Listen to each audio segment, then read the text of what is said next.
every time we have this guest come on, he always thanks us for letting him be himself.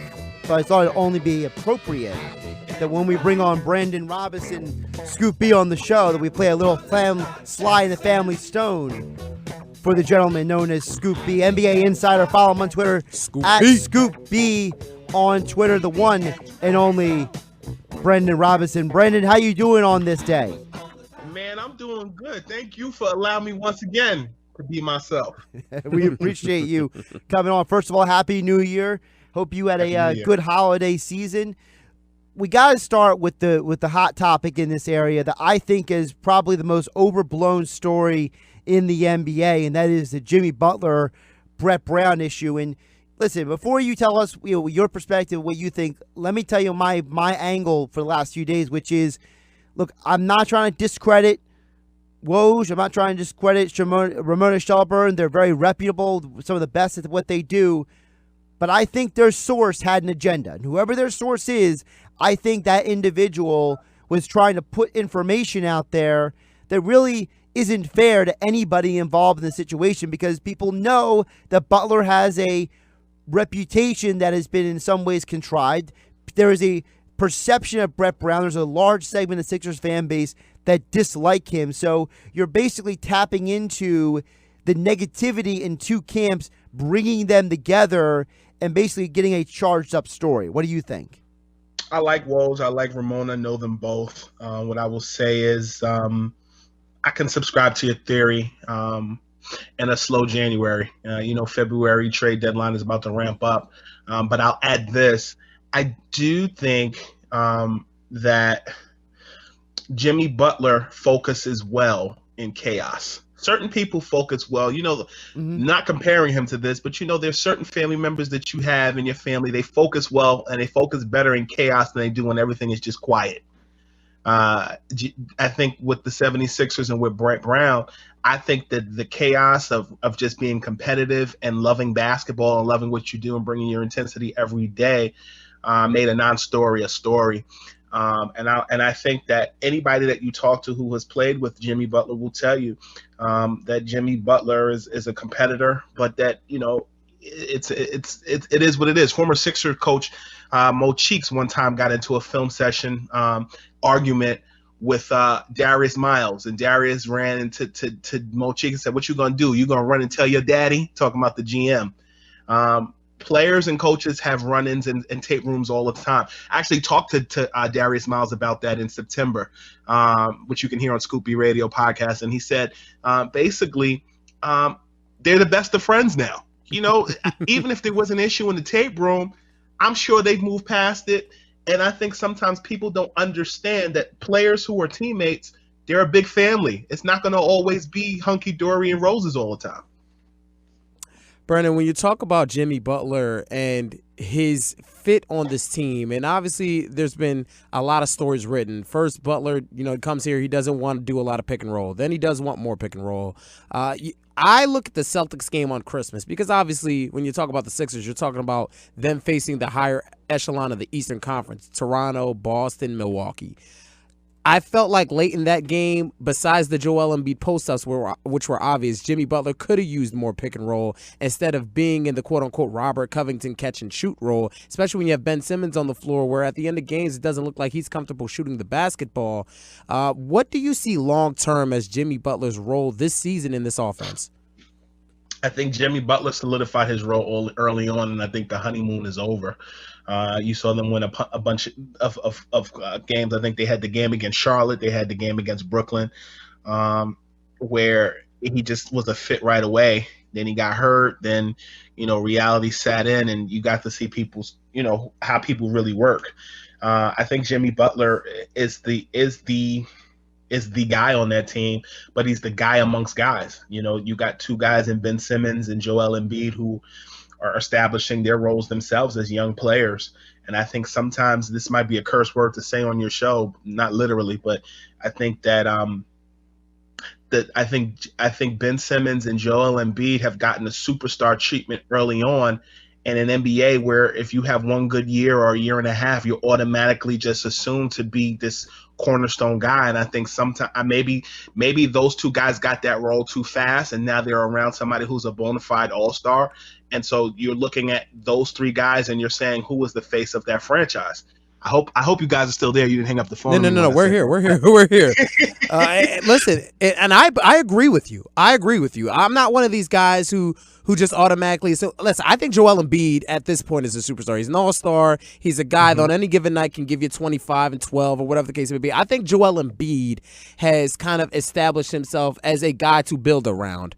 Now, at the same time, when you have a guy like Jimmy Butler on the team who has been there and done that and put in the work in the playoffs, who has been to all-star games, Team USA, etc., I think that he right now should be ahead of Embiid because of the work that he's put in and just being there and done that. Embiid hasn't learned yet how to win playoff series and kind of go through the rigors of NBA seasons. He's still learning that. When you come to a Ben Simmons, I think that he's a generational talent. Don't get me wrong.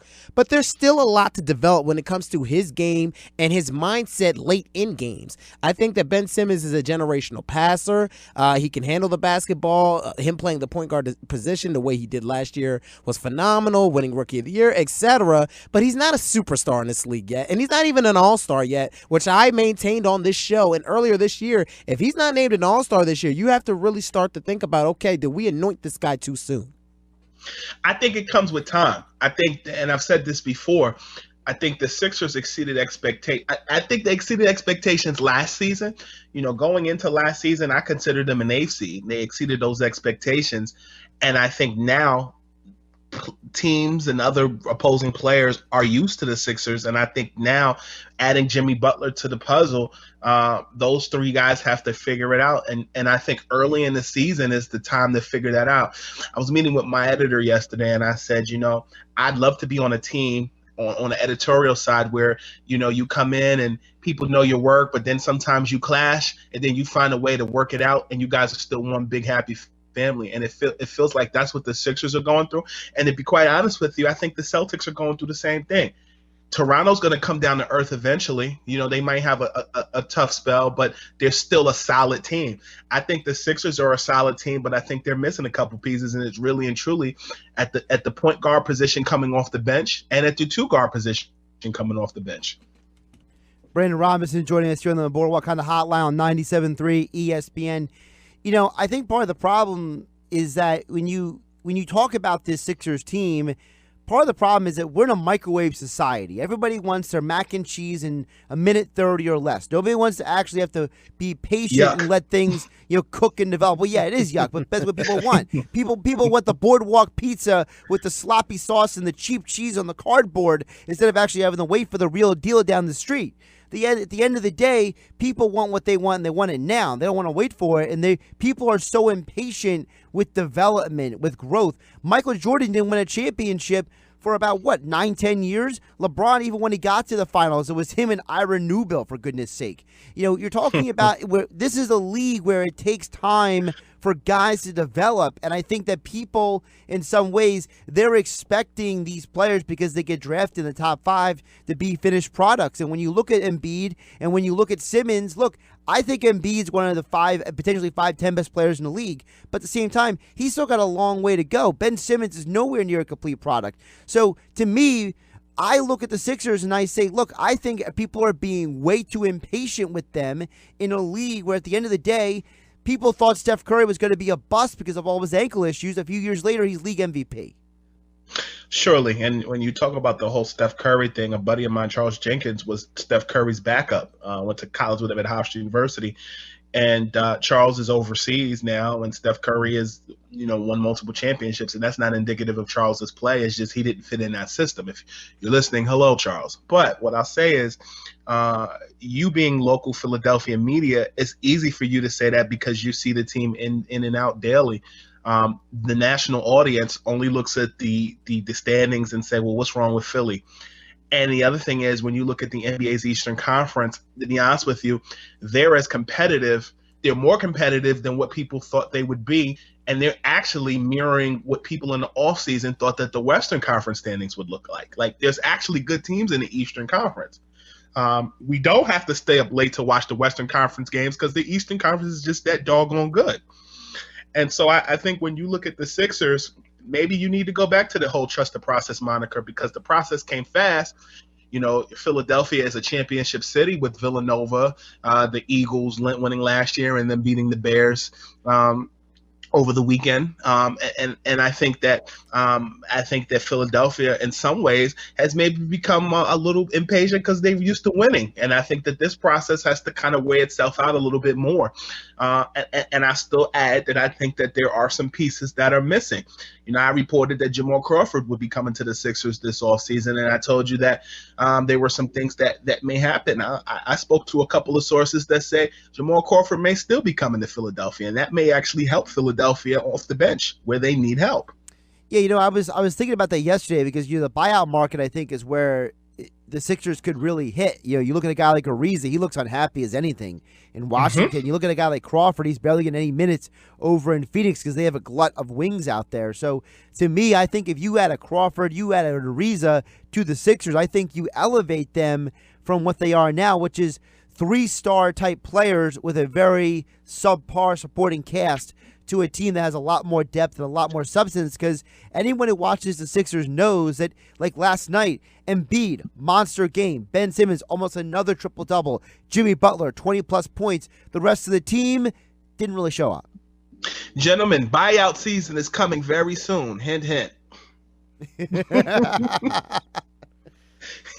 So speaking of the buyout market and guys that could be added, let's not forget that this team still is waiting on two guys, in Zaire Smith and Markelle Fultz, potentially. Now, both are in different categories. Zaire Smith is a rookie who has not played yet, so you're hoping that he comes back just healthy enough to play so he can show what he can give. Obviously, his defensive potential is immense. Also, he's a work in progress from the three-point line.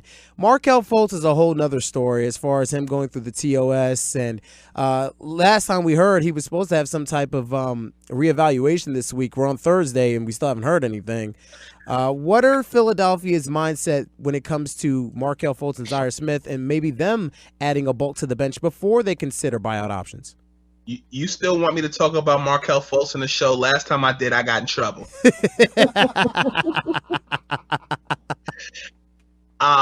Markelle Fultz, to me, the rehab process and all of those different things, I think it's great for media talk. But I also do think that I know that Philadelphia and Markelle Fultz and his camp are now on the same page, and I do know that there is talk of a potential move. Where that'll be, I'm not quite sure on that yet. But I do think, as much as things have been said about Markelle Fultz, he's still a young kid, and you hope for the best for Markelle Fultz because it's his dream to play in the NBA. It's easier to get there than it is to stay, and so now you have these criticisms and this talk about whether or not he's a durable player. But let's not be mistaken. Going into the season, he was the backup two guard or backup point guard that you thought he would be, running the offense. Personally, I still think that Phoenix would be a place that Markelle Fultz would flourish in a young offense with the DeAndre Ayton and some of those other people. I still say that he is on the trade market, but he's got to kind of showcase that talent, kind of how with LeBron James being injured and sidelined for a little while, those guys, Brandon Ingram and Lonzo Ball and Kyle Kuzma, are showcasing their talent for potential trade opportunities. And I think the same thing is going to happen.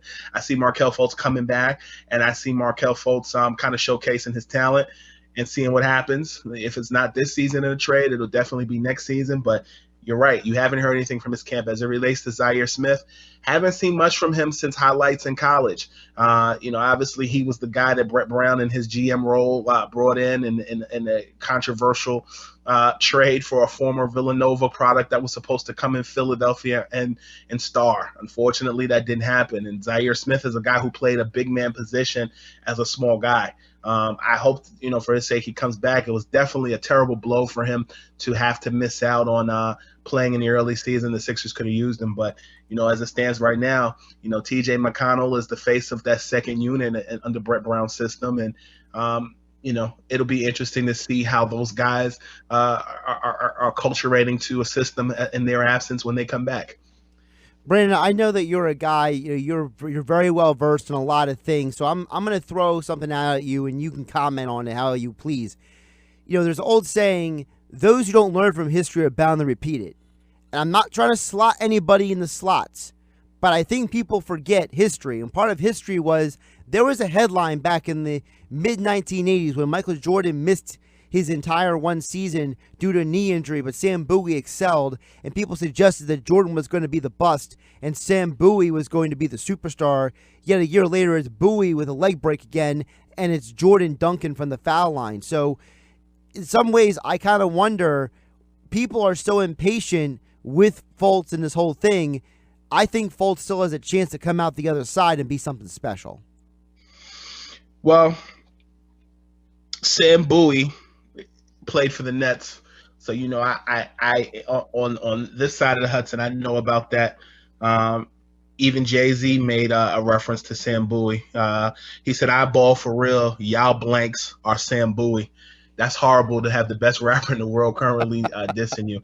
I think that at the end of the day, you don't want history to repeat itself. I mean, you even saw that in the draft that brought Kevin Durant, and the difference between Durant and Greg Oden. It's always that one bust, and sometimes that can just mess with you psychologically. And you hope that things work itself out for the Sixers, but I think more than anything, the thing that the Sixers I think kind of messed up on when it comes to drafts is the fact that they let Sam Hinkie go. He's the reason why Joel Embiid is sitting there, and as much as this is a Philadelphia show, you got to do right by people. And, I still take it back to history repeating itself. Why was Brett Brown responsible for drafting Zaire Smith?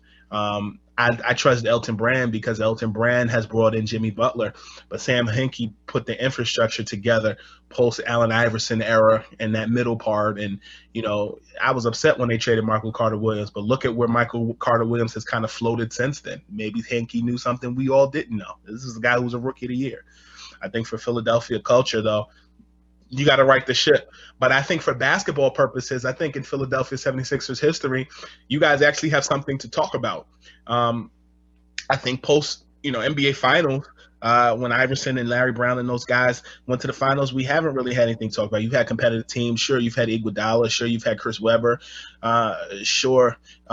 You mentioned Ira Newell. I don't know where he fits in that conversation, but I felt led to mention that name. You've had names like Ira Newell who've just been floating in and out. You like that pull, don't you? You like that? Well, I mean, in all fairness, Eric Snow was on both teams. I like that, but more than anything, man, I want to see the Sixers get it right. The fans are going to always stick behind them, but you got to do due diligence to put the right product on the floor, and it's still very early in the season.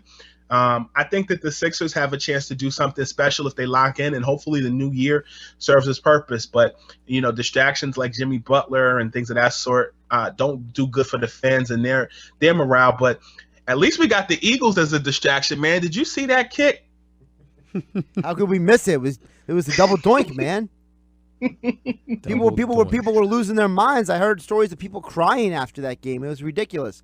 Hey, listen, let's hit on a couple of NBA topics with you before we let you go league-wide. And we always appreciate your time here on 97.3 ESPN. Again, follow him on Twitter, @ScoopB. Brandon Robinson, NBA Insider, a friend of the broadcast, joining us on the Boardwalk Honda Hotline. When you look around the NBA right now, is the Eastern Conference better than people thought, and is the Western Conference worse than people thought? I think that the NBA Eastern Conference is better than what people thought they would be. I wasn't surprised, only because I feel like certain guys, I think LeBron leaving had a part to do with it, but I also just think teams legitimately got better. Even a Pistons team who's in 9th place or an Orlando Magic team that's in 10th place, they've been exciting to watch. The Wizards have been disappointing to watch because you've had John Wall issues, you've had Dwight Howard issues. We ain't touching that. And then you've had issues with, Trevor Ariza coming in and Kelly Oubre leaving and finding greener pastures. But then you've seen the Pacers step it up. And I think that was a confidence builder post-playoffs against the Cavs last year. Even the Miami Heat, this is Dwayne Wade's farewell tour. So they can't Derek Jeter him. He's got to make the playoffs, at least. The Western Conference, The Nuggets, I knew would be a top 4 team. I never thought they'd be sitting in first place. The Trailblazers, I knew they would do all right. The Lakers, at 8th seed, I envisioned them being a top 5 or top 6 at this point, and I didn't expect the Clippers to do so well. So I think there's certain teams that have surprised me. Even the Kings starting out strong. They're in 10th place currently. The Timberwolves, there's a lot of different things that surprise me about certain teams, but overall, I just think that the NBA season so far has been exciting on both sides. But the Eastern Conference, we're East Coast guys. I like the way that we don't have to stay up late and we can actually enjoy, local games at local times. So, Scoop, last thing, I really want to get your thoughts on this because this is a two-part question.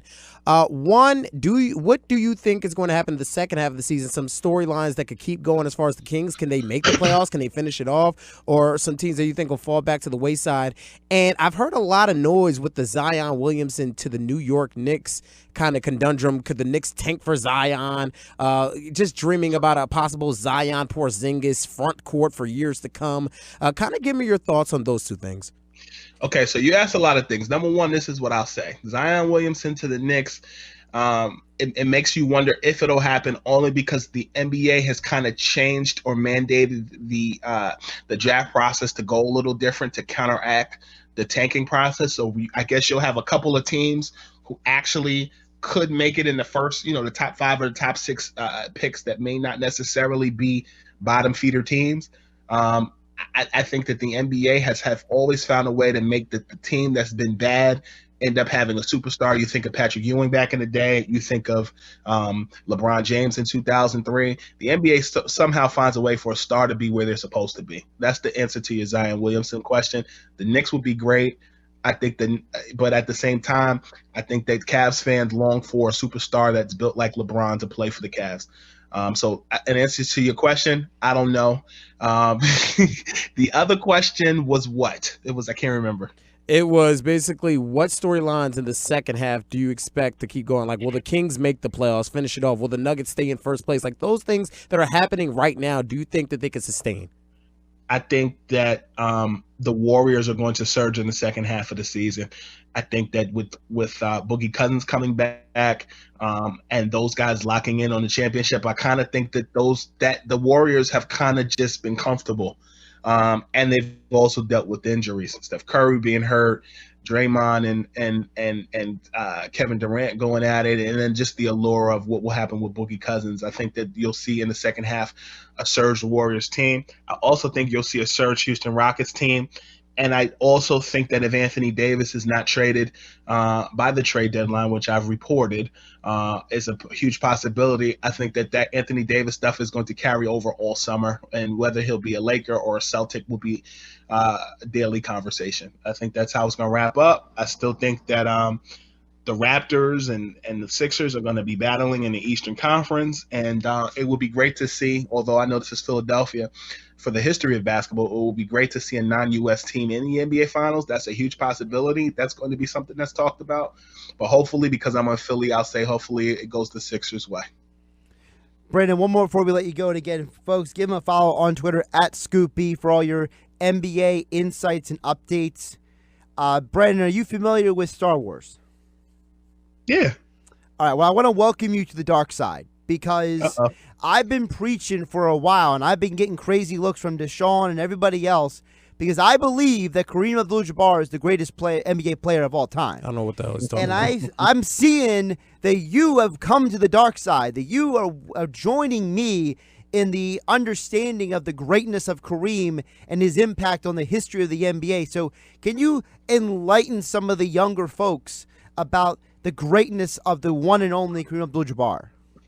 Well, if you look at my Twitter, I was on a show here in New York City where I was basically discussing an interview that I did with Gary Vitti, who was the Lakers trainer for 32 years. He went all the way from Showtime Lakers all the way to Kobe. And basically, Gary Vitti, who appeared on the Scoopy Radio podcast, said to me that Kareem Abdul-Jabbar was the best athlete to ever play. And, that really started all the way from high school all the way to his NBA career. I mean, he won championships on both teams he played for with the Bucks when he was Lou Alcindor, and Kareem Abdul-Jabbar when he was with the Lakers, and did his thing in college, and just always found a way to just be a winning guy, and had the sky hook that was just unstoppable. And he was a good defender as well.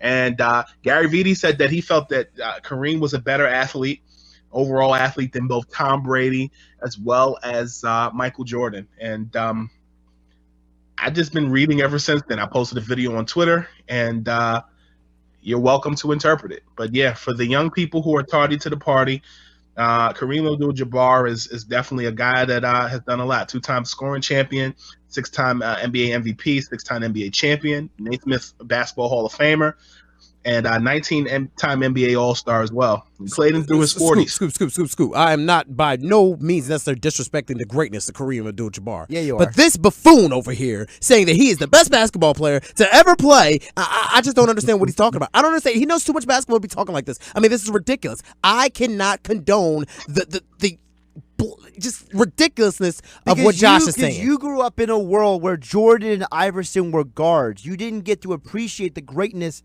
of the big man. And the big man who has more talent than just dunking like Shaq does is undervalued. That's why Embiid is incredible to watch, or Anthony Davis, because when the big man is talented, it's incredible. It's a beautiful thing. Listen, there's always going to be a guard who can score. Look at Stephon Marbury. But when you have a guy who's that big, who's that unstoppable, that's greatness. Did you just compare Stephon Marbury to Michael Jordan and Allen Iverson? No, I'm saying there's tons of guys who are guards who can score, but there's not tons of big men who have the fluidity and talent. I'm done. I'm not entertaining this no more.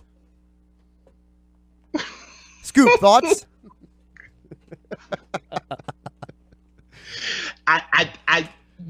You lost me at the Marbury and Jordan thing, but hey, in your defense, Marbury is the man in China.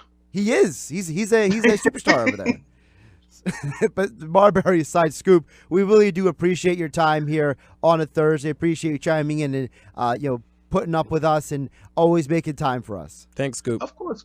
Thanks for letting me be myself.